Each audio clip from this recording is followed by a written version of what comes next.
transcrição ao mesmo tempo. Temos que esperar todas as coisas rodarem, entrar em regime permanente. Tá? Ignoramos um. Vamos aqui para a transcrição.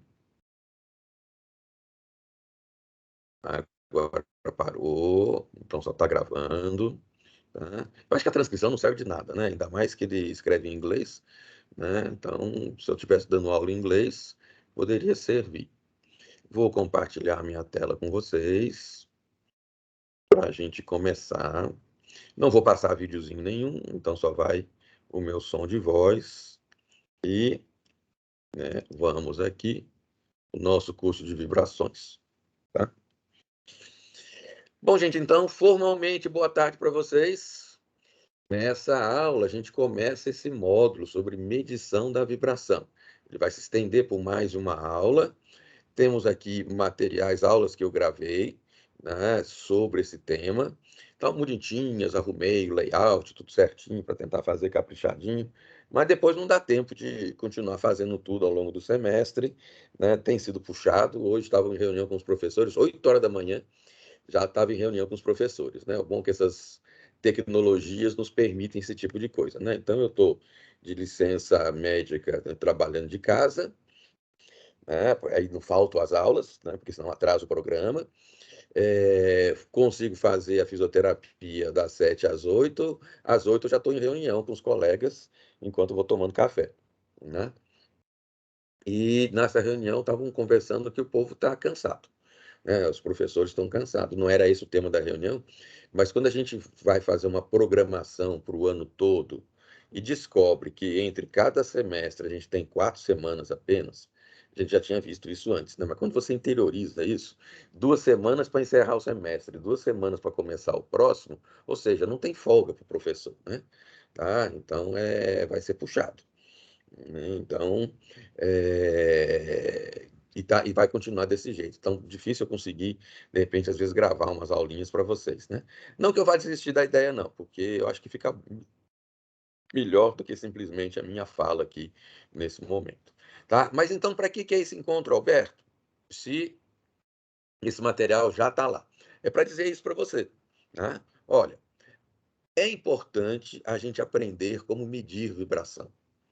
Tá? Não é complicado, mas também não é igual às outras coisas. Quando você mede temperatura, pressão, comprimento, é tudo muito mais evidente, tudo muito mais intuitivo do que quando você mede vibração. Então, temos aqui uma videoaula. Videoaula é um vídeo que eu gravo em cima de um jogo de slide. Eu gravei 3 vídeos em cima de um jogo de slide, porque é um jogo de slide grande, são 50 slides. Se eu fizer uma videoaula só, fica muito longa. Então, tem 25 minutos, não medi as outras aqui. Então, hoje eu quero apresentar para vocês o que eu falei aqui, comecinho do que está aqui, e vocês podem se organizar para assistir os 3 aí. Quer aprofundar, quer anotar, quer fazer uma fotinho? Pega o jogo de slide. Certo? Tem uma apostila que teoriza ou escreve as coisas que eu coloquei no slide e que eu vou contar para vocês aqui, que eu contei, né, nessas videoaulas e vou mencionar na aula de hoje. Então, quando você pega a apostila, você vai ver que ela é antigona, tá certo? Tá? Porque, como eu falo lá em DEMAC 1, DEMAC 2, eu não escrevo uma apostila de desenho, porque você não vai ler ou então não vai considerar muita coisa. Mas essas medições de vibração a gente preparou bem, né? Então, esse material está bem organizadinho. Puxei coisas de várias áreas e fizemos um material desse. Tá? Fiz isso junto com o Marcos Castelo Magalhães, um ex-aluno do departamento, trabalhava comigo, fez PIBIC comigo. Né? E aí, então, a gente foi organizando esse material, né, para uma disciplina optativa do GDS. Tá, ok? Tá? Então, essas coisas todas que eu resumi nos slides, vou mostrar para vocês, vou comentar com vocês hoje, aqui está explicadinho, detalhadinho. Tá, ok? Então, se você gosta de ter, né, um material impresso, né, estou organizado sobre os assuntos, estão aqui. Ah, mas, Alberto, cadê a figura, Alberto? Tá? É porque, como é antigão, eu não tinha ainda as ferramentas para inserir figuras, tá? Então eu tenho que dar uma melhorada nelas. É uma versão inicial aí, então algumas coisas eu preciso dar uma melhorada nelas ainda, tá? Mas está aí. Bom, então você tem um material de consulta. Referências bibliográficas. Então, qual é o material que eu usei para fazer a apostila, para preparar tudo isso? Então, tem uns livros aí por aí, mas tem dois materiais que resumem bem essas coisas, né? Essa apostilinha, né, da SKF é muito boa. E pensem assim, quando você tem um fabricante que fornece para você apostilas, manuais, etc. e tal, é um cara sério e que está tentando disponibilizar conhecimento e informação, e é um produto interessante. A gente conhece a SKF como sendo fabricante de rolamento, tem até uma esferinha de rolamento aqui. Mas a SKF descobriu que muitos rolamentos dão defeitos e que a manutenção preditiva funciona muito bem com rolamentos. Né? Não é que os rolamentos dão defeito porque eles são ruins, mal fabricados, etc. e tal. Não, é porque eles têm uma vida limitada. E como a manutenção preditiva ela serve para determinar qual é o melhor horário de se fazer uma obra, né? Gente, deixa eu atender aqui um momentinho só, que isso aqui é importante, né? Desculpa aí, estou atrapalhando a aula de vocês, mas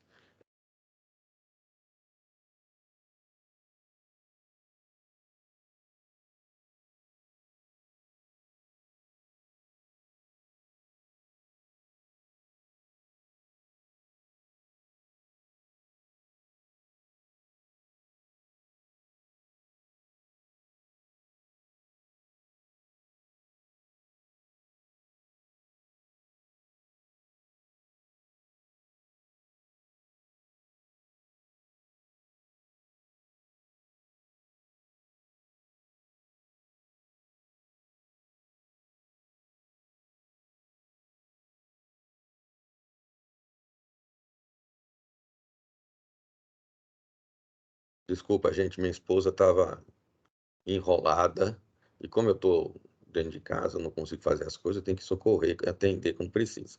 Então vamos voltar aqui. Então,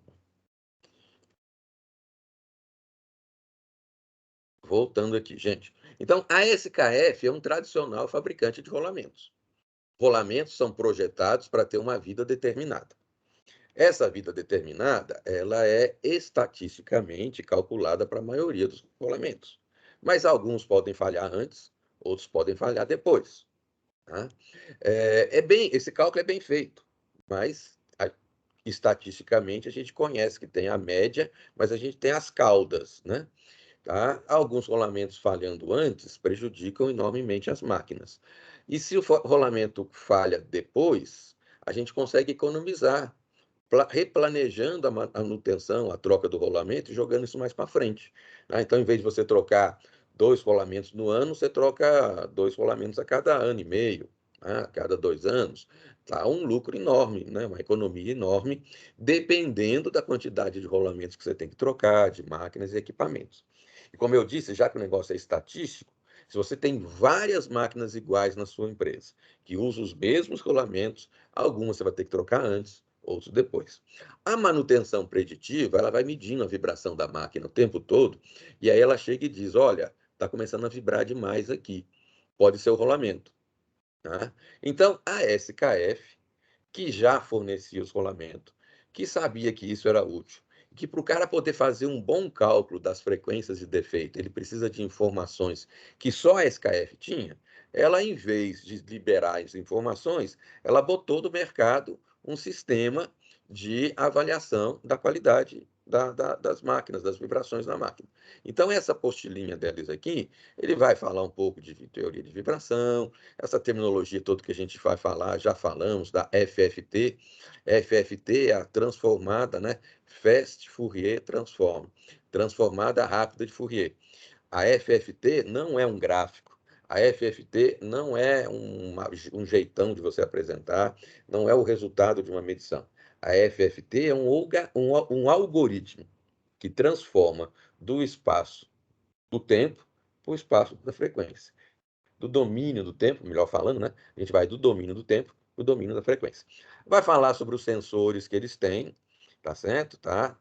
as fontes de vibração, as normas que se usa, aí vai definir envelope de aceleração, a gente usa muito envelope de aceleração na avaliação de rolamento, né? E aí ele fala alguma coisa de manutenção, como fazer o plano, tá? Aí vai falar um pouco sobre ressonância e frequência natural, que tem a ver com a nossa aula passada, né? De análise modal, tabelas de defeitos, espectros típicos, um glossário. É interessante esses glossários de fabricantes, porque tem o termo que a gente usa na universidade e às vezes eles usam uns termos, né, diferentes. Eu tinha uma dificuldade enorme que a WEG, fabricante de motores elétricos no Brasil, ele usa o termo que é o GD2. Né? Qual que é o GD2 do rotor? Cara, e o GD2 do rotor é uma medida de inércia, né? Inércia de rotação do rotor. Só que na universidade você chama de inércia de rotação, momento de inércia, alguma coisa assim. Não confunda o momento estático de área, tá certo? Que a gente vai dizer qual é a capacidade da estrutura se deformar em flexão com o momento de inércia de rotação. Essas confusões a gente faz. E os caras lá da WEG inventaram esse tal de GD2, a unidade dele é completamente diferente da unidade de momento de inércia de rotação que a gente usa e bagunçava a cabeça nossa. Então, essas coisas aqui nos ajudam, tá?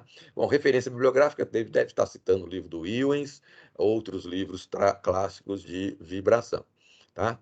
Então, esse material está lá, esse artigo.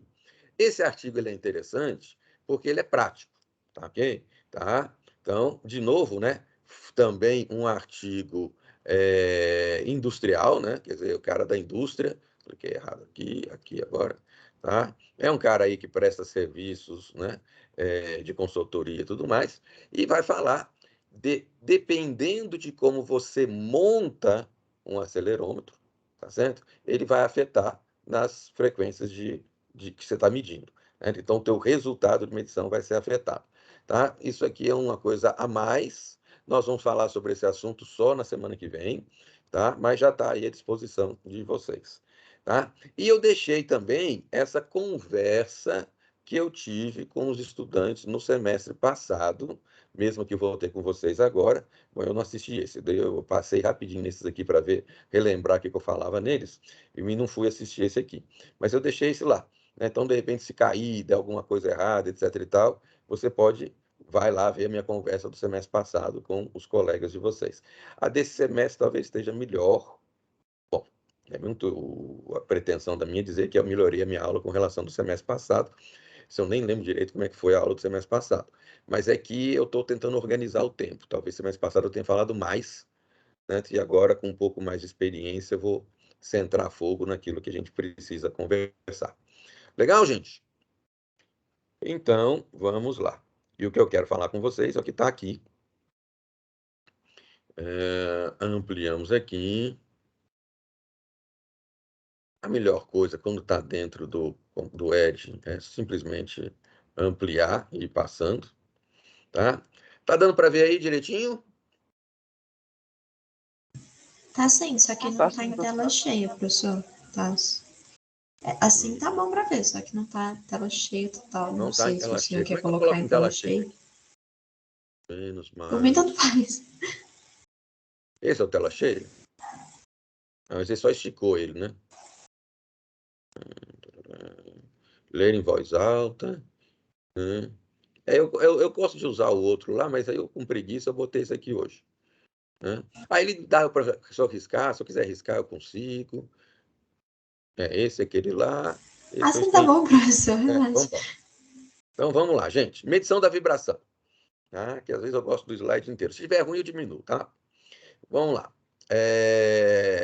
Então, quando eu falo objetivo da unidade, é o módulo inteiro que está lá no Moodle, tá? Então, a gente quer mostrar para vocês tudo isso. Vai ficar desse jeito mesmo, gente. Tá? Então, quais são as características gerais da medição de vibração? Isso eu quero conversar com vocês hoje. E a gente começa a falar sobre os medidores de vibração. A gente precisa, já que estamos na universidade, contar um pouquinho da história, dizer de todos os que existem, mas depois a gente vai focar naqueles que são aplicados mais na indústria, tá ok? Acho que isso é o melhor da gente fazer. Tá? Quais são os sistemas de medição usuais? Então, esses dois primeiros pontos a gente fala hoje, e depois a gente foca nesse terceiro, né, porque ele demanda mais tempo. Tá? Bom, então, características gerais do sistema de vibração. Como eu disse agora há pouco, a grande questão quando você vai tratar de vibração, tá, não é óbvio de medir. Para caracterizar a vibração, não é uma coisa só. A vibração não é uma grandeza simples. Tá? Então, um barco vibra, ondula no mar, ok? Mas aí quais são as coisas importantes para a gente? A frequência e a amplitude da vibração. Aquela ondulação lá, ela é de baixíssima frequência, né? Ou, teoricamente, uma frequência baixa. Tem frequências menores. É uma frequência baixa. Tá? E no caso do barco, o que afeta as pessoas é a amplitude. A frequência é baixa, mas a amplitude é alta, então você tem enjoo. Tá? Em outros lugares, em outras situações, a amplitude do movimento vai ser mínima, vai ser baixíssima a amplitude, mas a frequência vai ser alta, né? E aí vai incomodar a pessoa. O ruído, né? Daquele som, né? Então, às vezes tem uma frequência muito baixa, né? Mas tem uma amplitude baixa, mas tem uma frequência que incomoda. Né? Então, para você caracterizar a vibração, para você caracterizar o movimento vibratório, né, você precisa determinar a amplitude e a frequência desse sinal. Ok? Tá? Às vezes, é importante também determinar a fase, saber se aquela vibração está em fase, né? Está indo junto com algum outro sinal vibratório ou alguma outra característica, alguma outra grandeza que esteja variando de forma vibratória, né? Lembrando do que é o movimento vibratório, né? Então, o movimento vibratório, mencionamos aulas atrás também aí, é quando você tem alguma coisa que saiu do ponto de equilíbrio estável, foi até um máximo de amplitude, depois ele retornou, porque ele tende a retornar sempre para o equilíbrio, mas aí com a energia, essa troca de energia cinética e potencial dentro desse sistema, ele passa do equilíbrio, tá certo? Para o lado contrário, até ele voltar e ir se ajeitando. Então, na hora que você tira um sistema, né, do equilíbrio, na dinâmica do movimento vibratório, por causa do amortecimento, depois de um tempo ele vai parar. Mas se não tivesse amortecimento, nem pararia. Né? Então, ele ficaria trocando energia potencial e energia cinética indefinidamente, se não tem perda, não tem, né, se não tem dissipação, se não tem amortecimento, não tem como ele perder energia. Então ele vai ficar trocando energia potencial por cinética, potencial por cinética, potencial por cinética, e vai ficar oscilando. Né? A maior parte das vezes o movimento vibratório pode ser representado por um movimento harmônico. Nas figurinhas todas nossas a gente vai usar. Então isso aqui parece um seno, bonitinho, tá ok? Ele tem então amplitude em relação a uma referência, amplitude, né? E tem a frequência, que é o contrário do período. Então a distância de um pico até o outro pico vai caracterizar o período, ou a distância de um vale até o outro vale, ou a distância de um zero até o zero correspondente. Tá certo, né? Veja que o que define um período são pontos homólogos, ponto que tem a mesma característica. Então, esse aqui é o pico da onda. Esse aqui é um zero do mais para o menos, mas esse aqui é um zero do menos para o mais. Então, ele não é homólogo a esse ponto. O homólogo desse ponto é quando você passar pelo zero vindo do positivo para o negativo. Tá? Então, é esse outro ponto aqui. Para evitar essas confusões com zero, a gente define o período de pico a pico, né? Seja o pico positivo, seja o pico negativo. O inverso disso é a frequência. E a fase, quando você tem dois sinais de vibração, é a distância, né? O quão um sinal é diferente do outro, né? No giro. Legal? Vamos ver se vamos em frente. E ele não deixou eu apertar ali, tá? Bom, tem um conceito muito importante para a gente, que é o conceito da impedância mecânica. Eu comecei a falar sobre isso na aula passada. Né? Os sistemas mecânicos são sistemas passa-baixa. Vibrações de baixa frequência você transmite com mais facilidade nos sistemas mecânicos. O sistema mecânico ele é pesado, ele tem massa, né? Então essa massa, essa inércia do sistema dificulta que ele se movimente. Né? Então é difícil você pegar uma massa grande e vibrar ela com alta frequência. Tá? Pega a sua mão e começa a vibrar. Quando você faz um movimento de baixa frequência, você consegue fazer ele com uma amplitude alta, tá? Mas se você não consegue manter essa amplitude grande, quando você aumenta a frequência, tá? Porque vai demandar muita energia, você tem que ter muita energia no braço para fazer isso, tá? Então, você vai acabar diminuindo a amplitude para poder aumentar a frequência, por causa da impedância mecânica, por causa da inércia da massa do pré-braço, ok? Tá? Então, isso daí vai fazer o seguinte, você não mede, tá, a força de vibração, você só mede a resposta da força vibratória, tá? Então, se você quer saber como é que um sistema vibra, não é caracterizando a força de vibração, pois a força de vibração é o que coloca ele em movimento, tá? E o que interessa para a gente é o movimento. Então, a gente tem que medir a resposta a uma força vibratória, e não a força, ok? Tá? O que acontece? Por causa da impedância mecânica, essa resposta é pequena, é difícil da gente medir, tá?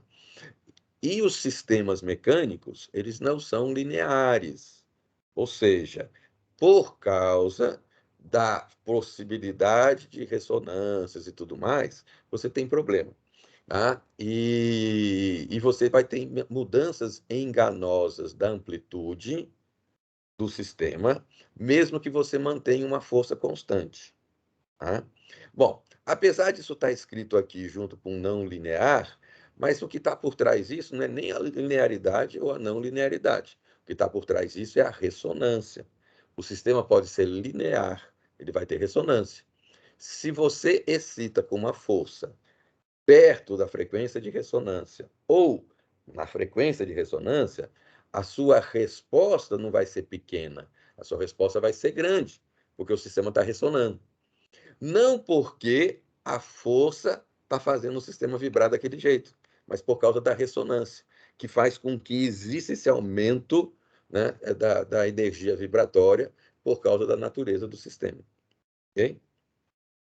Ah, então, uma coisa importante, né, para a gente é a tal da frequência natural, né? Lembrando a formuletinha que eu comentei na aula passada, frequência natural, raiz quadrada de K sobre M. K representando a rigidez da mola. Então, nesse sisteminha aqui, tradicional que a gente conhece, K é a rigidez da mola, o K da mola, constante da mola, tá ok? E M é a massa que está em movimento. Tá? Bom, o sistema aqui, ele vamos dizer assim, unidimensional, linear, retilíneo, aquela coisa toda, assim, simplesinho. Então, a massa só tem um movimento. Certo? Então, a massa está transladando, ela caracteriza, assim, a inércia do sistema. Certo? Na verdade, a frequência natural é a raiz quadrada da rigidez pela inércia. Se o seu sistema é rotativo, vai ser uma inércia de rotação. Se o seu sistema é complexo, vai ser a inércia desse sistema complexo, e não simplesmente a massa do sistema complexo. Em translação, a massa caracteriza a inércia. Em rotação, é o momento de inércia de rotação. Acabamos de falar dele agora há pouco. A rigidez é mais complicada ainda. Certo? Numa mola, a rigidez tem a ver com a constante da mola. Numa viga, numa estrutura, num carro, numa ponte, essa rigidez vai ter a ver, tem a ver, né, com toda a estrutura. Né? Então, a deformação da viga, os esforços aplicados, a condição de apoio, essas coisas todas vão afetar o valor do K. Né? Se é uma viga, né? Eu falei sempre lá, né? Se você pega uma régua deitada, né? A régua deitada ou a régua em pé, ok? Isso muda, né, a rigidez da régua. Né? Então, a réguinha deitada, você dobra com facilidade. A réguinha em pé, você não consegue dobrar. Tá? Isso aí dá para você experimentar em casa. Tá? Então, essa diferença na geometria afeta a rigidez, muda o K da mola. Né? Tá? Então, uma mola simples helicoidal que você usa por aí, tem a constante dele calculadinha, bonitinho, depende do diâmetro da mola, depende do diâmetro do arame da mola, depende, né, das distâncias entre as espiras, da quantidade de espira que você tem, tá? Tudo isso daí vai afetar o cada mola. Tá? Se você tem um feixe de mola, esses que a gente usa em suspensão de grandes máquinas, né? Tá? Você vai ter ali lâminas que se deformam, né? Então, lâminas que vão fletir. Essa flexão tem uma certa rigidez. Você usa várias delas para dar um efeito de mola. E ela tem dissipação, né? Então, ela tem C, né? Amortecimento, porque vai uma lâmina esfregando na outra, ela vai estar perdendo energia, né? Então, o feixe de mola é interessante por isso. Ele tem rigidez e dissipação de energia maior, tem uma dissipação de energia maior do que a mola helicoidal, né? Bom, então, para você caracterizar um sinal de vibração, nós estamos preocupados em determinar a amplitude e a frequência desse sinal. Mas, devido à ressonância, certo? Também às vezes chamada de velocidade crítica, certo? Tanto no sistema como no instrumento de medição, você pode chegar a uma caracterização errada da vibração, né? Mas como assim, Alberto? A ressonância do sistema eu entendi. Se eu estiver excitando ele com uma força perto da ressonância, vai vibrar mais do que deveria, porque está entrando em ressonância, né? Mas essa vibração é real, ela está acontecendo. Tá? Mas existe a ressonância devido ao transdutor. O sistema que você vai usar para medir a vibração, ele pode entrar em ressonância antes da máquina. E aí ele vai dar uma informação errada para você, né? Então a ressonância acontece no sensor e não na máquina, tá? Então, vamos falar sobre os conceitozinhos e mostrar isso com alguns exemplos de instrumentos tradicionais de medição de vibração, ok? Bom, como a gente já sabe, e falamos isso na aula passada também, a vibração ela é caracterizada por uma amplitude e é caracterizada por uma frequência. Então, quando você quer caracterizar a vibração, você está querendo saber quanto é o x0, que é a amplitude do sinal, e qual que é a frequência. Aqui eu tenho T, o tempo, né? Porque esse sinal aqui está variando no tempo. Então, eu tenho aqui o tempo, o eixo da amplitude. Aqui eu vou medir o x0. Veja que ela é constante. Então, se o meu zero é essa referência aqui, e se x0 é uma medição de zero a pico, né? Então, esse é o x0 daquela minha equação, certo? O ômega é a frequência, que é o inverso desse período.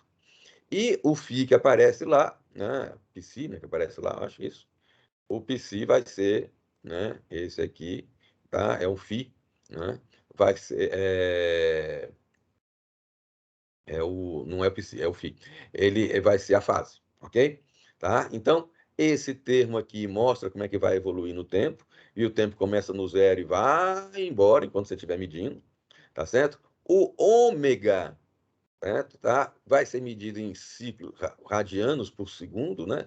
Tá certo? Né? E aí ele vai definir para você o batimento, né? E como é seno de ômega t, e esse ômega aqui vai variar de 0 a 2π, o seu seno vai de -1 a +1, tá? Então, sempre -1 a +1 que vai multiplicar o xt e pelo tempo. Então, conforme o tempo vai variando, esse seno vai sair do zero, vai chegar no 1, vai passar no zero, vai para o -1 e vai voltar. Então, isso aqui vai dar o ciclo, né? Multiplicando a amplitude, né? Então, a amplitude pode ser 10, 20, 30, 40. Então, ele vai variar entre mais 40, menos 40, mais 40, menos 40, segundo um seno. Porque a maior parte dos movimentos vibratórios podem ser caracterizados por um movimento harmônico. E os movimentos harmônicos podem ser escritos como senos e cossenos. Tá? Mais fácil escrever seno nas equações aqui. Bom, outra coisa interessante, né? Se o movimento não é harmônico, ele pode ser escrito como uma superposição de movimentos harmônicos. Isso é o mais comum, né? Então, ao invés de eu ter um seno, eu vou ter um somatório de senos. E por isso que a gente mostrou na aula passada que a gente sai do espaço do tempo, do domínio do tempo, e vai para o domínio da frequência. Porque aí a gente consegue separar as várias funções harmônicas senoidais que estão se compondo para fazer a vibração. Legal, gente, até agora? Tudo bem? Beleza? Posso ir em frente? Então, vamos lá. Bom, a gente sabe também que a derivada do deslocamento é a velocidade, a derivada da velocidade é a aceleração, e no caso de funções harmônicas, tá? Função em seno, função em cosseno, vai acontecer isso também, só que o problema é os sinais aqui mudam aqui, né? E aí a gente vai ter isso. Tá? Então, derivada do deslocamento, certo? O ômega vem aqui para fora, continua sendo seno de ômega t mais φ, e como é derivada do seno, vira cosseno, né? Então, derivada do seno, cosseno de ômega t. Só que o cosseno é igual ao seno defasado de π sobre 2. Vocês lembram disso lá da trigonometria do ensino médio, viram de novo na matemática, tá? Aí na faculdade. Então, é isso. Então, eu sumo com cosseno, botando π sobre 2 aqui dentro. Eu somo essa defasagem na fase que pode existir ou não no sinal. Quando eu for falando de um sinal só, o φ aqui é 0, 0, 0. Então, fica a x variando no tempo, é x0 de seno ômega t. A velocidade, v, vai ser x0 ômega, né, seno de ômega t mais π sobre 2. Ok? Ou x0 ômega cosseno de ômega t. Para não ficar trocando seno por cosseno, a gente bota essa defasagem de π sobre 2 aqui. Tá? O que facilita a nossa vida. Porque se você prestar atenção, x0 ômega seno é como se eu tivesse o ômega multiplicando aqui na frente. Tá? Então, a derivada do deslocamento harmônico é ômega vezes o deslocamento harmônico. Ok? Defasado de π sobre 2. Tá? De novo aí, gente, espera aí que o negócio está feio. Eu já avisei que eu estava dando aula, então porque deu algum problema aqui.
Tem hora que as coisas são meio complicadas, né, gente? Mas vamos lá. Então, ó, deslocamento, né, harmônico, quando você deriva, vira velocidade. Bom, normal. Só que quando ele é harmônico, é o deslocamento multiplicado pelo ômega defasado de π sobre 2. Então, é fácil de você medir, de você transformar de um para o outro. E se você deriva mais uma vez para achar a aceleração, melhor ainda. Né? Porque vai ficar igualzinho a menos de π, né? Vai ficar defasado, vai trocar o sinal. Menos, né? Porque a segunda derivada do seno é menos seno, né? Então você troca o sinal fazendo uma defasagem de π. Mas se você está medindo e faz lá uma medição, né, absoluta, né, independente do sinal, né, em módulo, tá? Então você vai ter que a aceleração é a frequência ao quadrado multiplicando o deslocamento. Beleza, isso para a gente. Ajuda a nossa vida enormemente. Tá? Então, veja como é que isso afeta no processo de medição. Tá? Esse aqui é um histograma no domínio da frequência. Né? Ou seja, como eu disse há pouco, o sinal de vibração ele não é puro, ele é composto de vários sinaizinhos, ok? Tá? Então, você tem vários movimentos vibratórios ao mesmo tempo, eles se compõem. E essa composição, ok? Vai gerar, né, vai gerar o sinal composto, tá certo? Quando você passa do domínio do tempo para o domínio da frequência, você consegue dizer quais são as frequências, quais são esses sinais que estão lá. Você consegue medir qual é a energia vibratória em cada uma das diferentes frequências. Tá? E aí, então, por exemplo, esse aqui, esse gráfico e esse gráfico correspondem ao mesmo sinal de vibração. obtida num analisador de sinal mais antigo, que ao invés de fazer um espectro de frequência, fazia um histograma de frequência, ok? Tá? Eu tenho que cumprir uma tarefa aqui agora, né, para resolver o problema lá do carro que minha esposa foi arrumar. E aí eu queria que, enquanto eu faço a tarefa, vocês olhassem para essa figurinha e tentassem ver o que mudou de uma para outra, ainda mais que eu estou dizendo que os sinais são os mesmos. Tá ok? Tá? Associa esse raciocínio com o que a gente acabou de mostrar aqui. Certo? Então, esse sinal aqui, x de t, é esse. Deu esse espectro. Esse sinal velocidade, tá? Deu esse aqui. E esse sinal aceleração deu esse aqui. Tá? Por que essa diferença? Por que aqui é maior, aqui está mais ou menos, e aqui está dando maior nas frequências mais altas? Quando eu meço o deslocamento, as frequências mais baixas estão altas. Quando eu meço a aceleração, as frequências mais altas estão altas aqui, a amplitude é maior. Tá certo? E na velocidade fica mais ou menos equilibrado. Pensa um pouquinho, eu resolvo aqui, em 5 minutinhos eu volto.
E aí, gente, ideias, respostas, o que vocês me dizem? Professor, você pode repetir a pergunta? Vamos lá, tá certo? Ó, eu disse para vocês que esse aqui é um histograma no domínio da frequência. Então, ó, o sinal está no domínio do tempo. A gente sempre mede no domínio do tempo. Tá? Ele tem uma amplitude, ele tem frequência. Se fosse um sinal puro, aqui nesse gráfico apareceria só uma coluna. A exata frequência daquele sinal, o ômega, né, com a amplitude dele. Certo? Tá? Então, aqui. Apareceria só um pico, né? Só que, normalmente, os sinais vibratórios das máquinas, eles não são seno puro. Tem vários componentes, várias coisas vibrando ao mesmo tempo. A gente falou disso na aula passada. Tá ok? Então, você tem lá um motor elétrico, onde o rotor do motor está apoiado em rolamentos. Você tem um acoplamento, você tem engrenagens. Esse rotor pode estar desalinhado ou desbalanceado, então ele vibra. Os rolamentos têm defeitos, vibram. As engrenagens têm defeitos, vibram, ou problemas de engrenamento, né? Só de estar batendo, né? Naturalmente, a engrenagem vibra, sem ter defeito nenhum. Tá? Se o acoplamento entre o motor e o redutor de velocidade está mal feito, vai aparecer vibração também. Aí toda essa vibração junta, né, vai dar um sinal que não vai ser um sinal bonitinho, né? Vai ser um sinal todo estranho. Né? Mas esse sinal todo estranho, ele pode ser, né, uma composição, pode ser descrito como uma composição de senos. Para cada seno, um pico. Então, eu tenho aqui vários senos que somados dão o pico. Tá? A mesma vibração. Quando eu meço o deslocamento, ele diz para mim, tem, ó, essa energia vibratória para essa frequência a energia vibratória está aqui nessa amplitude, para essa terceira frequência está nessa amplitude aqui, e aqui para cima, olha, só tem pouquinho, né? Não aparece nada. Estou medindo o deslocamento. Né? Aí eu peguei, girei a chave lá no meu medidor, e ao invés de medir deslocamento, com o mesmo sensor, eu consigo medir velocidade. Tá certo? E consigo medir velocidade porque eu integrei o sinal. Né? Não, falei besteira. Se eu medir deslocamento e passei para velocidade, é porque eu derivei o sinal. Derivei o sinal. Tá certo? Tá? Depois eu vou explicar por que esse meu raciocínio não é o mais bonito, não, mas é isso. O que a gente fez foi isso. Girei a chave, ao invés de medir deslocamento, agora estou medindo velocidade. Beleza? Tá? E aí, quando eu medi velocidade na mesma coisa, o sinal mudou. Tá? Aqui não tinha nada, e agora tem. Tá? Então, ele está dizendo que tem uma energia vibratória aqui, e antes eu não estava enxergando. Veja que aqui na frente mudou pouca coisa, né? Parece que essa aqui baixou um pouquinho, esse baixou um pouquinho, então diminuiu um pouco aqui, esses aqui aumentaram, né? É porque essa escala da amplitude ela é relativa, tá certo? Ela envolve aí log, né? Tá? Então aconteceu isso. Mas a gente conseguiu enxergar coisas aqui que a gente não enxergava aqui. Né? Então, ele está indicando, quando eu meço velocidade, que tem uma energia vibratória que, quando eu medir deslocamento, eu não vi. Tá? E se eu derivar de novo, ou seja, se eu mudar a chave e medir a aceleração, aí o negócio fica mais diferente ainda, estranho, porque ali no deslocamento não tinha nada em frequência alta, e agora eu tenho, e ela parece maior do que os do lado de cá. Né? Então, aqui não tinha nada, aqui ela começou a aparecer e aqui ela cresceu. Tá certo?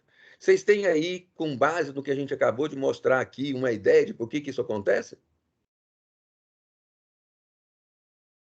O senhor tinha falado que para movimentos que têm um deslocamento muito grande, geralmente a velocidade dele é menor, porque é difícil. A frequência dele é menor. É Uhum, difícil você cumprir aquele deslocamento muito grande com a frequência alta. Então, eu acho que certo. tem a ver com isso, porque se o Uhum, deslocamento é pequeno, ele pode ter uma velocidade maior e uma aceleração uhum, maior também, já que é uhum, senoidal. uhum. Tem a ver com isso sim, Ana, você está no caminho certo. Tem mais coisa. Alguém tem alguma ideia diferente aí? Alguma ideia complementar?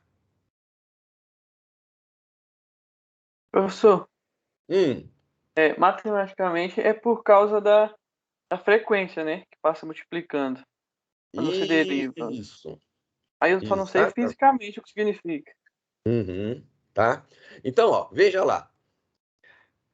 No sinal x de t, quem define amplitude é o x0. No sinal v de t, quem define amplitude é x0 vezes ômega. O que está multiplicando o seno é o tamanho da amplitude. No sinal a de t, que é a aceleração, é o x0 ômega ao quadrado. Tá? Então, a Ana tem toda a razão quando ela diz que movimentos vibratórios possuem pouca energia em alta frequência e mais em baixa frequência. Quando você mede o deslocamento, as componentes de alta frequência com baixa energia não aparecem.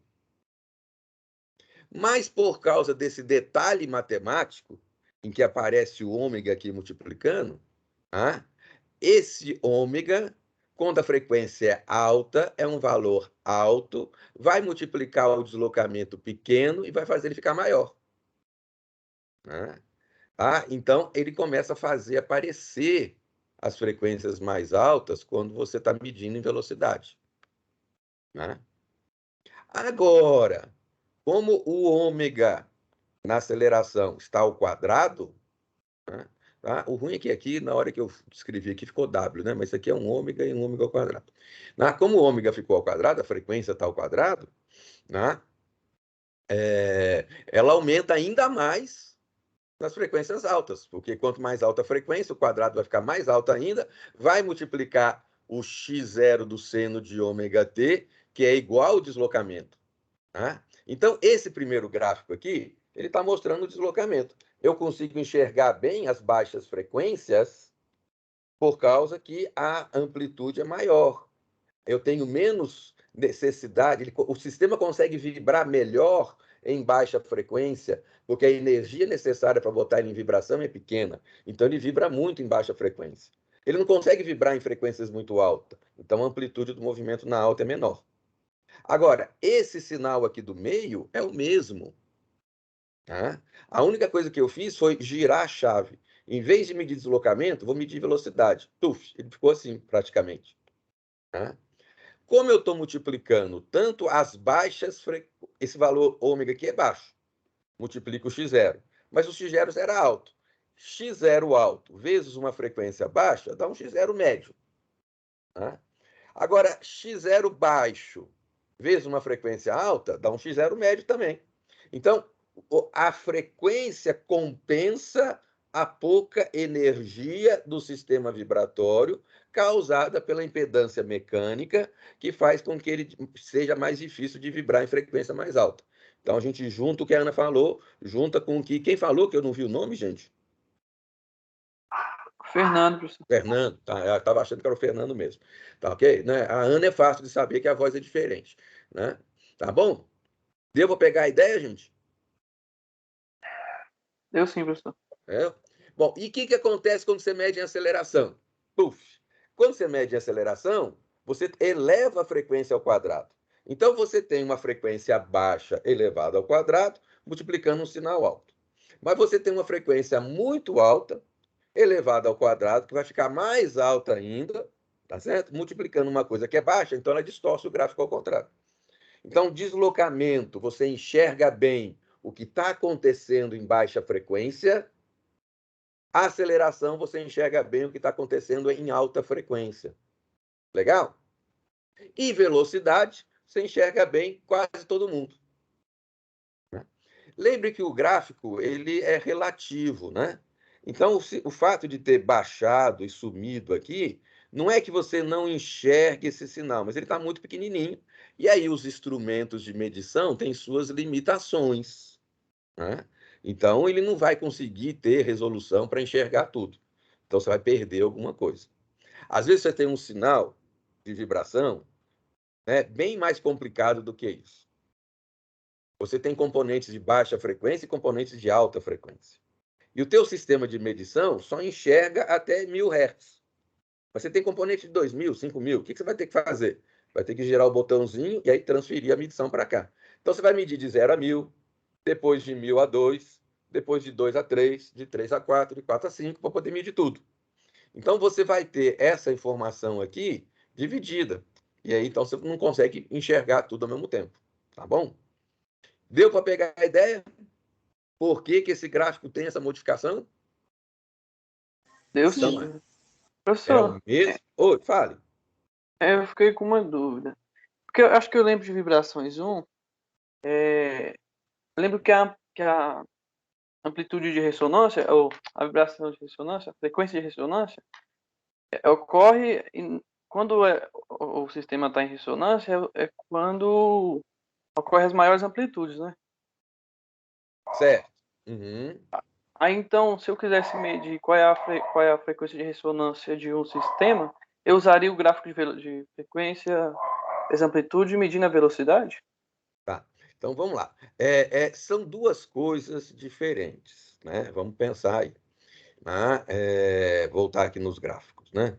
Ó, quando você mede a vibração, você mede isso. Né? Tá? Esse sistema está em ressonância? Não. O sistema ele vibra na frequência da excitação.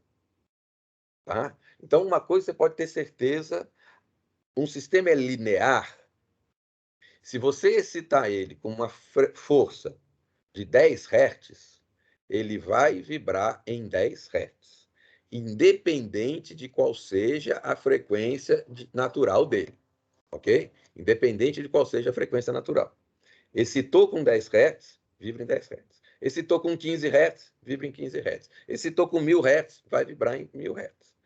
A energia que você vai ter que botar, a intensidade da força que você vai ter que botar para botar ele para vibrar em 1000 Hz, vai ser maior, bem maior, do que a energia que você vai pôr se você fizer ele vibrar com 15 Hz. Legal? Agora tem um detalhe. Uhum. Vai que esse sistema que você está empurrando é uma fresadora, que nem eu mostrei na aula passada. Mas essa fresadora tem uma frequência de ressonância de 998 Hz. Aí você vai botar ela para vibrar em 1000 Hz. 1000 Hz está pertinho da ressonância. Né? Então você vai fazê-la vibrar com muita facilidade até, porque ela entra em ressonância. Então você vai fazer menos força se estiver perto da ressonância, vai gastar menos energia se estiver perto da ressonância, do que se estiver longe de uma ressonância. Deu para pegar a ideia? Deu sim. Então, para a gente descobrir quais são as frequências de ressonância, que na indústria muitas vezes são chamadas de velocidades críticas, porque elas vão aparecer em rotores que estão girando, e aí eu preciso saber qual é a velocidade de giro que vai causar ressonância. Então, essa velocidade é uma velocidade crítica, porque se eu chegar perto dela, a máquina quebra, estoura, porque vai vibrar demais. Tá? Então, quando eu determino a ressonância, eu faço um teste de análise modal. Tá? E um teste de análise modal eu consigo fazer dando uma marteladinha na máquina. Né? Vamos falar de análise modal experimental mais para frente. Tá?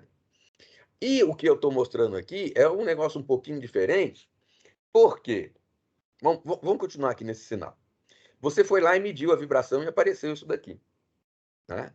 Tá? Se a máquina estiver ressonando, a tendência. Então, aqui é um gráfico de amplitude por tempo. Amplitude por tempo. Conforme o tempo vai passando, se a máquina está em ressonância, esse gráfico ele vai abrir, vai começar a crescer, essas amplitudes vão aumentar, ok? Tá? Agora, naturalmente, sem ressonância, longe, porque você está excitando com está excitando, né?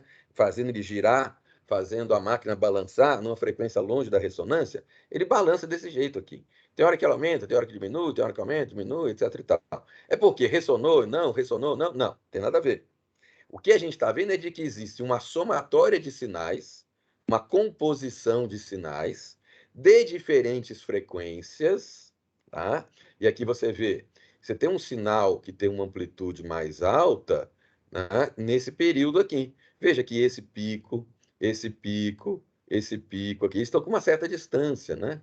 Tá? Aí você tem um pico menor aqui, outro aqui, outro aqui. Então, vamos dizer que, será que a gente não tem aí, né, um sinal, dois sinais, um de amplitude mais alta, outro de amplitude mais baixa combinados? Veja que aqui você tem um grande vale e depois a coisa começa a subir e está até meio parecida, ok? Com o que estava aqui para trás. Então, de repente, você descobre que tem um sinal de frequência mais baixa ainda, fazendo com que de tempos em tempos você tenha um pacote parecido, né? E leve a esse pico inferior aqui, né? O mínimo aí. Né? Então, a gente pode ter nesse sinal aqui uma composição aí de 3 ou mais sinais. Deu para entender a história? Acho que sim, professor. Tá? Então, são sinais de vibração diferentes, com causas e origens diferentes, mas que se compõem e fazem a máquina vibrar. E quando você bota o sensor para medir, você está medindo os três juntos. Ok? Quando você sai do domínio do tempo e vai para o domínio da frequência, você consegue separar essas componentes, identificar essas componentes e dizer: opa, tem aqui um sinal de baixa frequência, um sinal de média, um sinal de alta. O sinal de média está com amplitude muito alta. Pô, mas não deveria ser assim. Por que ele está com amplitude tão alta assim? Ah, esse sinal de média tem a ver com vibração no rolamento. Aí você fala, então o rolamento está vibrando demais. Esse sinal não devia estar alto. Né? Tá? O sinal de baixa. O sinal de baixa tem a ver com desalinhamento. Ele está baixinho, então a máquina está alinhada. Mas o sinal médio, que tem a ver com o rolamento, está alto, então o rolamento está com defeito.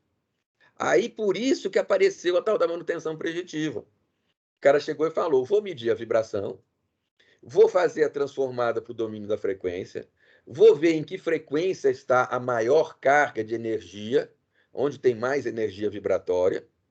Aquela frequência eu consigo, pela dinâmica da máquina, usando mecânica 2, usando vibrações 1, dizer que aquela frequência tem a ver com tal defeito. Né? E aí, quando eu meço a vibração da máquina e identifico que teve um aumento na frequência média, né, eu posso dizer, o rolamento está pifando, vou ter que trocar ele. Tá? Então, sem desmontar a máquina, sem abrir e olhar o rolamento, você consegue predizer que o rolamento está quebrando. E se você consegue predizer, é porque você está fazendo uma manutenção preditiva.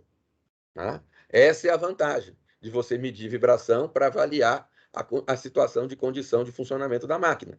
Tá? Porque sem abrir a máquina, você consegue prever qual é o defeito antes, predizer qual é o defeito antes, tá? E aí você consegue preparar toda a manutenção, pegar o rolamento, pegar as ferramentas, pegar lá o roteiro de troca daquele rolamento, e aí quando você para a máquina, você faz o reparo rapidinho, bota a máquina para girar, ela vai embora. Volta a trabalhar. Então, o tempo de parada de máquina é reduzido. Devo pegar a ideia, gente? Ajudou? Deu sim, professor, ajudou sim. Tá? Perguntas, comentários, complementações? Tá? Então, veja que esse negócio é bonito, gente. Tá? Nós comentamos o conceito aqui de trás da impedância mecânica, né? A Ana lembrou dele. Né? Nós comentamos o problema da derivação, da derivada, que o ômega vai saindo aqui. Tá? O Frederico, né? Desculpa aqui. Fernando. Tá? Fernando chamou a atenção nossa. Desculpa aí, Fernando. Né? E aí, essas coisas todas juntas nos ajudam a entender por que esses gráficos são diferentes. Legal? Beleza? Beleza, professor. Aí tem mais um negócio, Fernando. Aí o cara da indústria, ele não se contenta com isso. Ele fala, bom, tá bom, né? Se eu medir deslocamento, vou enxergar melhor a baixa frequência, né? Se eu medir velocidade, eu enxergo tudo. Se eu medir aceleração, eu enxergo melhor a alta frequência. Bom, e daí? Né? E daí que é melhor, então, se você quer medir coisas em larga faixa de frequência, medir velocidade. Que você vai enxergar tanto bem as coisas da baixa frequência, como as coisas da alta frequência. Se você está focado em frequências altas, meça a aceleração. Né? Porque você não está preocupado com o que está acontecendo aqui. E você vai enxergar melhor isso. Está preocupado com baixa frequência? Então mede deslocamento. Então, por isso que quando você vai medir vibração, você pode escolher. Eu vou medir deslocamento, velocidade ou aceleração. Ok? Tá? Então, o deslocamento, ele é um excelente indicador de vibração. Ele serve para indicar quando tem folgas, porque folgas são coisas de baixa frequência. Tá? Você tem um rotor num mancal. Estou imaginando aqui, ó, eixo vertical de uma turbina hidrelétrica. O grande mancal, gigante, que suporta esse eixo aqui. Né? Tem que ter folga, porque né, ela vai girar, tem que ter lubrificação, tem que ter folga. Mas aí a lubrificação vai desgastando e aí a folga ele começa a vibrar. Né? Tá? Então tem um movimento aí, tem uma dinâmica de fluidos aí também do lubrificante. Então, se você quer medir a folga do rotor, se o rotor sofreu algum deslocamento lateral, tá certo? Veio lá bater uma pedra, alguma coisa assim, espurrou ele para o lado, tá? Então o filme de óleo rompeu, ele está tocando do mancal, né? Saiu do lugar, ou desalinhou. Né? Então, se você quer saber essa folga, mede deslocamento. Se você quer verificar quanto da vibração é transmitida da máquina para o chão, do chão para a máquina, da máquina para o operador, né? Então a gente está preocupado com transmissibilidade. A gente mede deslocamento. Fadiga, né? A gente pode fazer com medição de deslocamento. Né? Agora, quando você mede deslocamento, você diz amplitude é de tanto, é importante você informar junto qual que é a frequência que você mediu. Eu medi a frequência com sensor de deslocamento. Vou reformular a frase. Eu medi a vibração com sensor de deslocamento na frequência de 10 Hz, ou de 100, ou de 15, ou de 2.500. Okay? Quando você está medindo velocidade, também é um indicador da vibração. A gente usa ele em monitoração para fazer avaliação global, ou seja, global. Estou olhando para tudo, para baixa frequência, para média e para alta. Ok? Tá? Então, o que a gente chama? Estou preocupado com a vibração global. Não estou preocupado em separar os componentezinhos, não. Qual que é a vibração em cada frequênciazinha? Não, quero uma análise global. Tá? Banda larga. Né? Então, a gente poderia dizer que é usado em monitoração banda larga. Tá? Eu meço velocidade. Ele é um excelente indicador de severidade, porque ele traz embutido a frequência. Vocês lembram da equaçãozinha? Frequência vezes o x0. Então, naquela amplitude, você tem como valor, o que aumenta a amplitude? Tanto o aumento da amplitude em si, como o aumento da frequência, correto? Né? Então, se x0 aumenta a amplitude de VT. Se a frequência aumenta a amplitude de VT. Então, quando eu estou medindo a velocidade, o que eu enxergo é velocidade vezes amplitude. Ok? A velocidade não, deslocamento vezes amplitude. Tá? Então, de novo, besteira. Amplitude de deslocamento vezes frequência, certo? Tá? Então, eu tenho tanto informação de amplitude como informação de frequência embutida. E isso é o que a gente chama de severidade da vibração.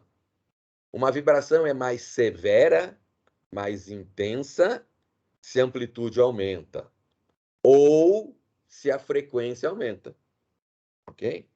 Então, a vibração, você vai poder comparar. Tem uma amplitude pequenininha com uma frequência muito alta, pode ser mais severa, mais grave do que uma amplitude grande com frequência baixa. Deu para pegar a ideia? Tá? Você está no barco, você fica enjoado. Você está debaixo do barulho, do ruído de uma máquina vibrando, você fica surdo. Tá? A amplitude da vibração da máquina é mínima perto da ondulação do mar. Mas lá você só fica embrulhado, vomita, não sei o quê, pronto. Né? Enquanto que aqui no outro, cara, né, você fica surdo. Então, a severidade da vibração, ela depende tanto da amplitude como da frequência, né? Bom, aqui ele diz que quando a gente mede deslocamento, a gente mede micrômetro. Essa é a unidade padrão de vibração medida em deslocamento. A unidade padrão de vibração medida em velocidade é milímetros por segundo, né? Tá? E é muito usada a medição por aceleração, que é em milímetros por segundo ao quadrado. Da mesma forma, como é a amplitude do movimento vezes a frequência ao quadrado, está embutido no sinal de aceleração a frequência. Então, também é um excelente indicador de severidade, ok? Tá? E é usado para análise espectral em alta frequência, certo? Eu diria que medição de aceleração é usada para qualquer análise espectral, certo? Mas especialmente em alta frequência, porque ele enxerga melhor o que está acontecendo na frequência alta. Tá? Bom, o que é análise espectral? Análise espectral é quando eu estou preocupado em saber qual é o conteúdo de energia em cada frequência. Ok? Tá? É o que tem aqui. Eu quero saber em cada frequência quanto de vibração eu tenho. Certo? Então, eu tenho que passar do domínio do tempo para o domínio da frequência. Aqui no domínio do tempo, eu não sei dizer, olhando para esse gráfico, qual o conteúdo de cada seno, nem quais são os senos, nem quais são as frequências desse seno. Mas, quando eu faço a medição do espectro, em que eu passo do domínio do tempo para o domínio da frequência, eu obtenho o espectro do sinal, eu separo para cada valorzinho de frequência qual é a amplitude associada com ela. Legal, gente? Legal? Bom, Legal, mas eu professor. separo que nem esse carinha aqui. Eu não pego para as infinitas frequências da reta dos reais que existe entre 0 e 1000 Hz. Né? Então, qual é a frequência π? O que está acontecendo? Não. Ele pega aí uns grupinhos, ele enxerga só algumas coisas. O meu medidor não enxerga tudo, ele enxerga uma faixazinha. Ele faz exatamente isso. Ele pega uma banda, né, tá? Que a gente vai chamar aí de uma oitava, né, que nem as notas musicais. Ele pega uma oitava, ou um terço de uma oitava, e mede. Então, os mais caros permitem você medir um terço de oitava. Então, para cada oitava, ele divide em 3 barrinhas. Então, daqui para cá vai ser uma oitava. Daqui para cá, segunda oitava e assim por diante. Então, por que usa esse termo lá da música, Alberto? É porque os caras viam que vibração e música tinha tudo a ver.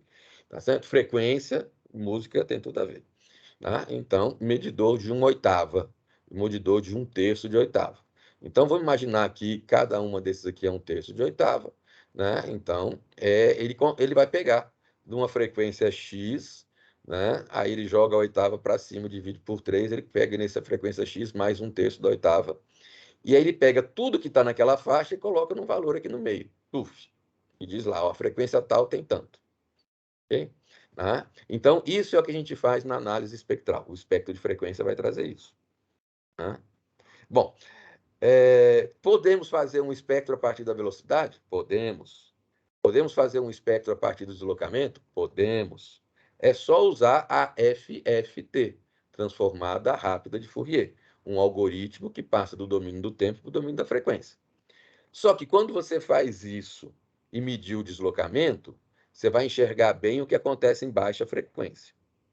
Se você faz isso e mediu a aceleração, você vai enxergar bem o que acontece em alta frequência, mas você está medindo errado a baixa frequência. Tem erros, tem imprecisões, tá certo? Se você faz isso usando o sinal de velocidade, você tem informações equilibradas em toda a sua faixa de frequência, numa banda larga de frequência. Por isso, análise global ou avaliação de banda larga, ok?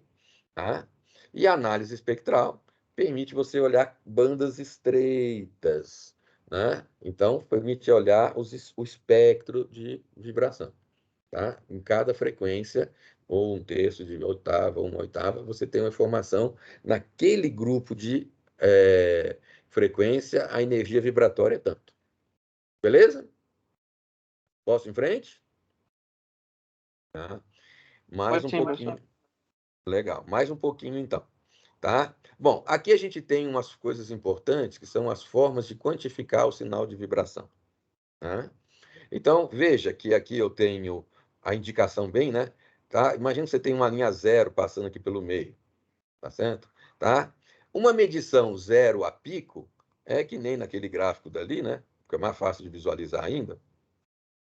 Se essa aqui é a minha linha zero, zero a pico. Uma medição pico a pico, daqui até o pico inferior. Então, essa distância aqui até lá. Tá? Essa é a amplitude que eu estou medindo. Então, você pode ter sensores de vibração, tanto de deslocamento como velocidade como aceleração, que medem de zero a pico. Do zero, da referência até um pico. Tem os que medem de pico a pico. Ele vai pegar o maior pico superior, amplitude máxima positiva, vai pegar a amplitude mínima aqui e vai dizer, olha, daqui até lá é a medição, é a amplitude do sinal. Amplitude do sinal, pico a pico. Né? Tá? O valor médio. Né? Olha que bonito o valor médio desse sinal aqui. Se eu estiver usando um sensor de valor médio para medir essa vibração, sendo que essa linha aqui é o zero, vai dar quanto isso daí, gente? Valor médio dessa vibração, da amplitude da vibração aqui. Ele vai fazer Ou a do meio média. é zero?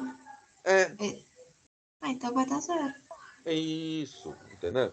Tá certo? Se você fosse chata, que nem professor de desenho, ele ia dizer, olha, tá vendo que esses picozinhos aqui estão passando um pouquinho da linha e esses aqui não?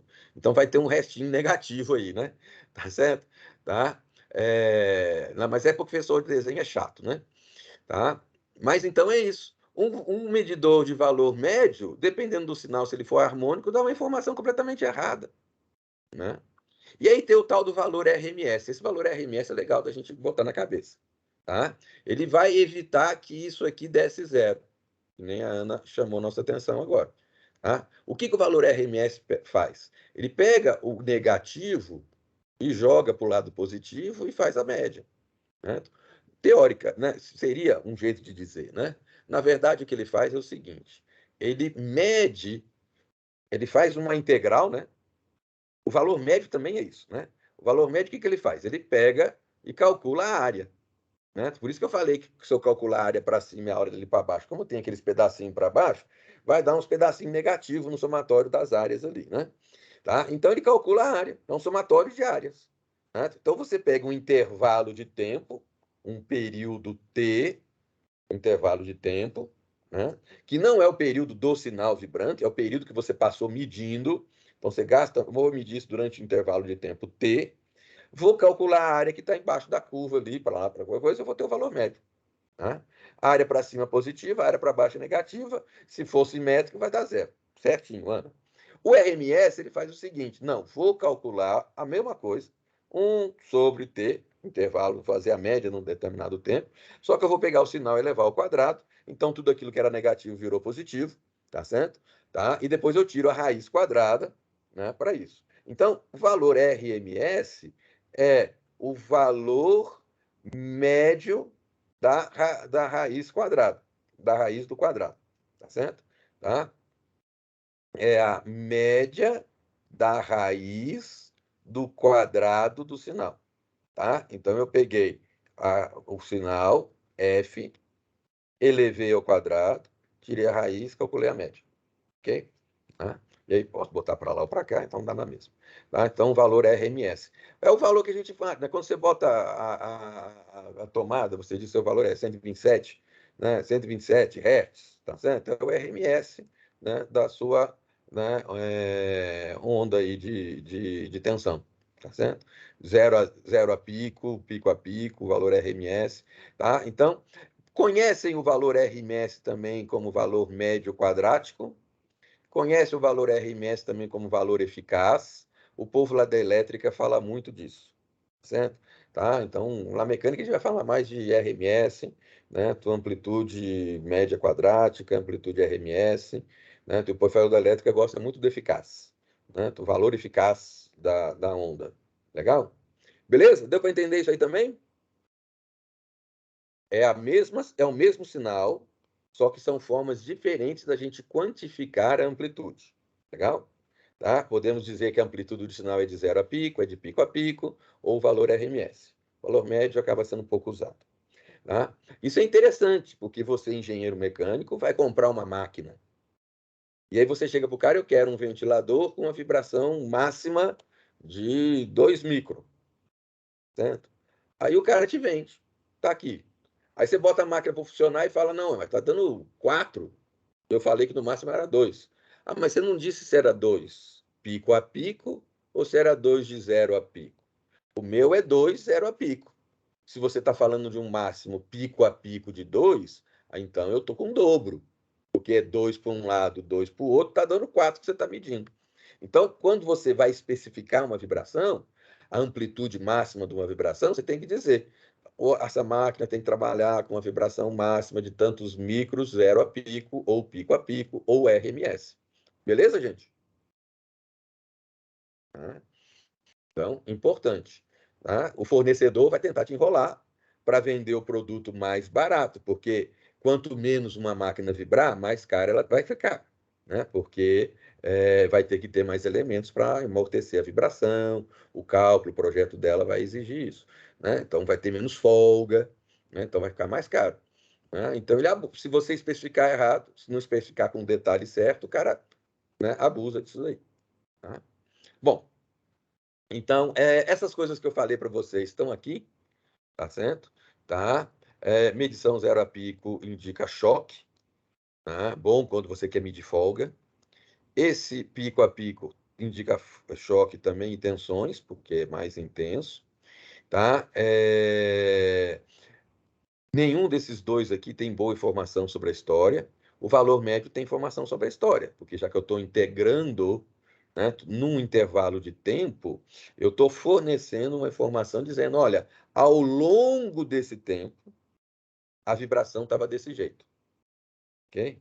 Minha filha, que é historiadora, vai dizer que é uma informação da microhistória, né? Tá certo? Né? Que é um intervalinho de tempo um pequenininho. Mas na matemática vocês já estão acostumados, na mecânica vocês já estão acostumados, né? Quando você faz a integral, você leva uma informação, né, de variação junto, né? Então por isso que a gente fala de história, né? Como é que o sinal variou, né? O valor RMS também tem uma informação sobre a história, e como ele está pegando o sinal ao quadrado, ele é o que representa melhor a energia, né? Tem energia, né, meio do deslocamento ao quadrado, meio da velocidade ao quadrado. Então, você tem sempre ali uma informação, né, da energia associada quando você faz a medição RMS. Na verdade, a boa definição do valor RMS para um sinal, né, harmônico é a energia de um sinal contínuo, né? Então, o valor RMS, a amplitude RMS, é a altura, né, a amplitude de um sinal contínuo que tenha o mesmo conteúdo de energia do teu sinal oscilatório. Tá? Então, a amplitude RMS, seja da vibração, da tensão elétrica, seja o que for, a amplitude eficaz, a amplitude que é obtida pela raiz da média quadrática, tá? Ela é a amplitude de um sinal contínuo com o mesmo conteúdo de energia do sinal oscilatório. Legal? Tá? E, de novo, como é uma integral, né, no tempo, a gente tem uma informação histórica do sinal. Beleza, gente? Então, Beleza. vamos lá e vamos terminar rapidinho agora, tá? Tá? A parte mais importante, vamos dizer assim, tecnicamente falando, para os engenheiros, sobre medidores de vibração, aquele item 3 do sumário, eu começo a tratar na quarta-feira com vocês, semana que vem, tá bom? Tá? Vamos terminar a parte introdutória. Eu diria que, para entender bem o uso dos sensores que vamos falar a partir de segunda-feira, essa parte aqui de trás tem que estar bem entendida. E eu acho que a nossa conversa foi boa, vocês pensaram, gastou mais tempo porque eu interrompi a aula várias vezes, me desculpem, tá? Mas era esses dias de emergência, né? Tá? Vamos falar dos medidores de vibração. Essa parte é rapidinho. Tá? Isso aqui é um medidor de vibração. Você tem uma máquina vibrando, né? Você quer saber se a máquina está vibrando ou não? Pega um papel, desenha um quadrado 2x, cola na máquina, tá certo? Aí você fica olhando para o papel, tá certo? Se o x está balançando, ok? Você está sabendo que ela está vibrando. Ah, mas Alberto, não precisava fazer isso, era só botar a mão lá que eu já sentia que a máquina estava vibrando. Verdade. Né? Mas está vibrando de quanto? Né? Aqui, conforme esse x muda aqui, você pode até dizer da amplitude. Ah, não, mas eu boto a máquina e sinto lá, está vibrando pouco, tá certo? Não, mas daqui a pouco eu começo a sentir que a mão está vibrando mais, tá? Se você pesquisar qual é a frequência natural da sua mão, do seu braço, dependendo que ele está em balanço, tá certo? Tá? Qual é você vai ver que esses valores são absurdos. Né? Você vai ficar impressionado, né? Que você entre em ressonância com muita facilidade. Tanto que, né, os caras, ao invés de usarem a vibração por bem, usam a vibração por mal, certo? Chinês botava o cara dentro do sino, dava uma pancada e o cara morria. Né? Porque os órgãos do cara entravam em ressonância. Né? A frequência de ressonância do teu estômago é muito baixa. Não é que o teu estômago vai estourar, mas ele vai começar a balançar tanto, porque ele vai entrar em ressonância, e tudo mais que está ligado nele acaba estourando. Entendeu? Você bota teu coração para ressonar, você bota teu cérebro para ressonar, o cara sai doido de lá. Okay? Então, não é bom você confiar que você vai conseguir medir um aumento de vibração significativo para prejudicar uma máquina e quebrar uma peça botando a mão. Né? Esse papelzinho aqui ajuda. Mas é meio rudimentar, né, Alberto? Sim, claramente. Por isso que ele está aqui como um dispositivo óptico indicador de vibração. Ele indica para você, com uma certa precisão, que a vibração está aumentando, porque a distância entre as imagens estão crescendo. E ele serve para medir vibração tanto na vertical como na horizontal, se o X começa a ir para o lado também, né? Ok? Tá? Aí tem um sistema que não lixa, as duas lixas vão se esfregar, e aí vai ficar uma marca registrada. Veja que aqui, quando você está olhando para a figura, mesmo que você esteja filmando, né, você vai perder a informação. Se você bota um negócio lixando lá, a marca fica registrada. Ok? Bom, e para simplificar, não precisaria ser um X, podia ser só um triângulo, que funcionaria também do mesmo jeito. Tá? E, cara, tem gente que usa isso para uma medição muito exata? Existe. Usa um microscópio. Tá? Então, se você tem uma vibração com amplitude muito pequenininha, você consegue fazer isso. A gente já sugeriu de empresas hidrelétricas fazerem medição usando papel quadriculado, apontador laser, desse que a gente usa para dar aula, e câmera. Era para medir a vibração no lugar de difícil acesso, altamente, né, quente, contaminador, né, agressivo. Então a gente falou, então a máquina está parada, a gente cola o papel quadriculado, tá certo? Bota o apontador laser apontando para o papel, que estava no teto lá da máquina que está vibrando, bota uma câmera filmando isso daí, ok? E aí você conseguiria filmar e ver quanto que o laserzinho está mexendo em relação ao papel.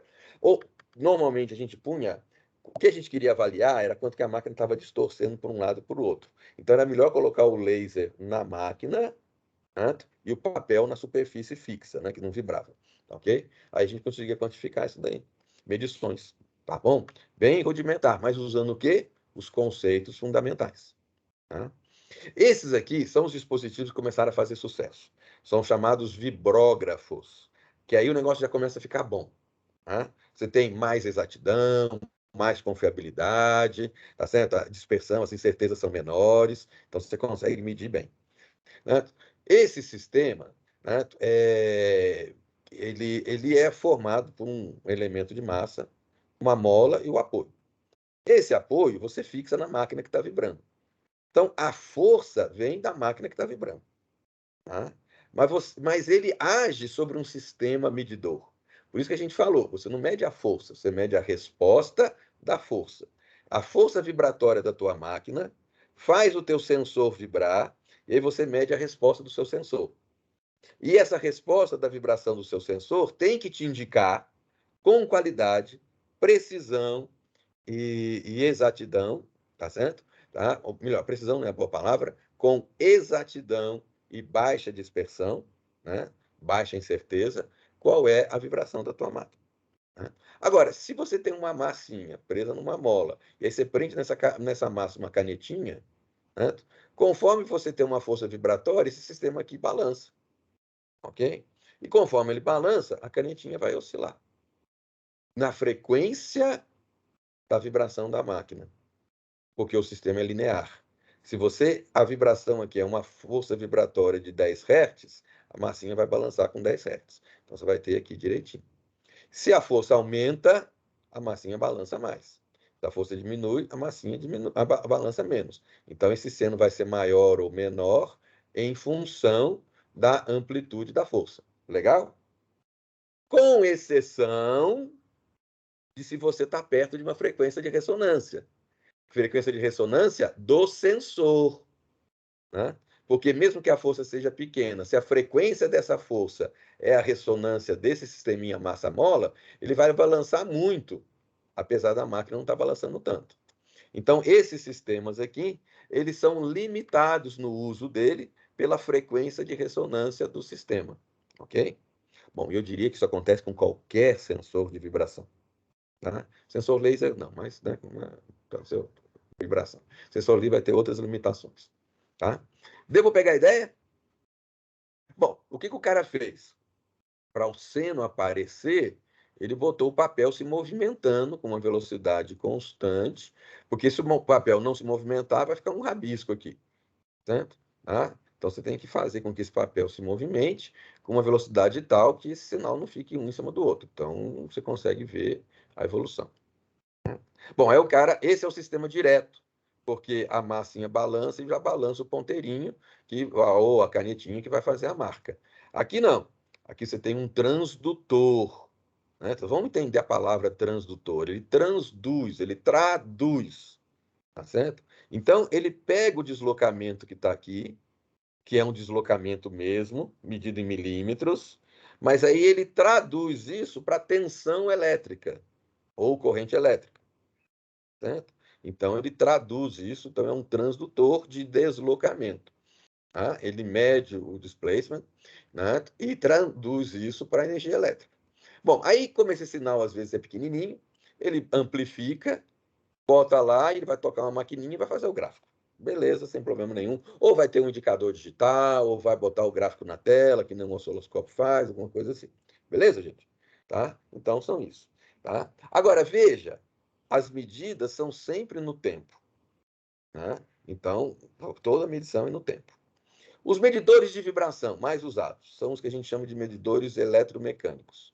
Tá? Esses dois exemplos aqui são o que a gente chama de medidores sísmicos. Eles vão tremer que nem num terremoto em função da vibração. Tá? Então, os instrumentos para medição de terremoto funcionam desse jeito. Terremoto normalmente tem frequência muito baixa, né? E amplitudes grandes, então é bom que sejam sistemas desses aqui. Tá? Então, são os medidores sísmicos. Tem uma massinha que balança em função da vibração. Né? Aí existem medidores eletromecânicos que podem ser sísmicos ou não. Okay? Tá? E aí a gente tem o sensor de deslocamento, os acelerômetros e os vibrômetros. Então, esse é o nome. Né? Sensor de deslocamento mede deslocamento. Acelerômetro mede aceleração. E por que não é velocímetro? Não, porque já tinha velocímetro no carro, já tinha não sei o quê, os caras chamaram de vibrômetro. Porque os primeiros a serem desenvolvidos não foram os acelerômetros, foram os medidores de velocidade. E como ele media a severidade da vibração, tanto a amplitude como frequência, ele era um indicador de vibração, mais do que um indicador só de velocidade.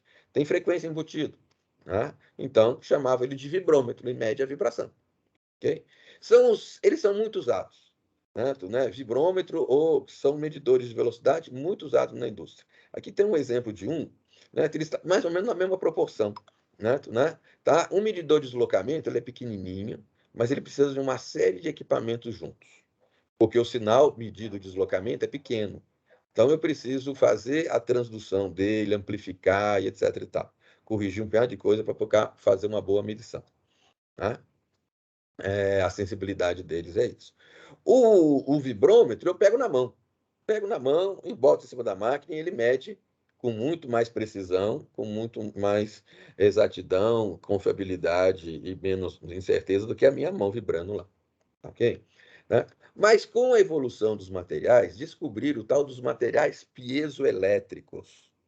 E esses materiais piezoelétricos são materiais que têm uma característica incrível. Quando eles levam pancada, eles produzem corrente elétrica, né? Eles descarga elétrica, né? Mais corretamente. Então, levam uma pancada, carga elétrica, pancada, carga elétrica, pancada, carga elétrica. Carga elétrica é coulomb, picocoulomb, porque elas são muito pequenininhas. Aí você tem que ter um sistema